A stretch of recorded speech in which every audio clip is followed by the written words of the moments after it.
Bocah SD di Rajabasa Bandar Lampung ditemukan tewas 800 meter dari lokasi awal hanyut. Tim SAR gabungan akhirnya berhasil menemukan bocah SD yang hanyut terseret arus banjir di kawasan Rajabasa, Bandar Lampung, Sabtu, 7 Maret 2026, pagi.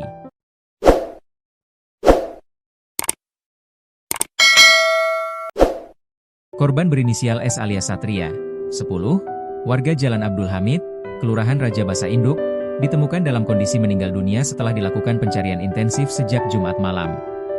Komandan Tim Rescuer Kantor Pencarian dan Pertolongan, Basarnas Lampung Rido Afriza, mengatakan, korban ditemukan pada hari kedua operasi SAR sekitar pukul 8.15 waktu Indonesia Barat.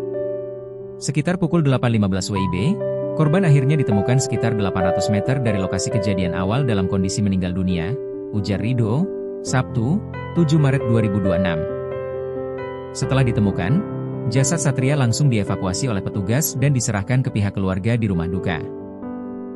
Rido menjelaskan, pada hari kedua pencarian, tim SAR gabungan memperluas area penyisiran hingga 4 km ke arah hilir sungai.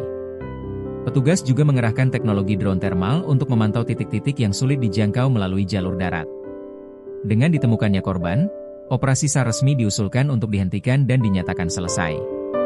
Seluruh unsur yang terlibat dikembalikan ke satuan masing-masing, imbuhnya.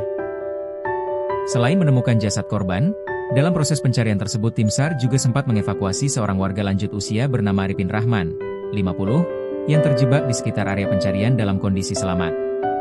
Peristiwa nahas ini bermula saat korban S, 10, siswa kelas 4 SD, dilaporkan hanyut saat sedang bermain hujan di dekat aliran sungai Jalan Abdul Hamid, Gang Suari, Kelurahan Rajabasa Induk, Jumat, 6 Maret 2026, sekitar pukul 14 waktu Indonesia Barat.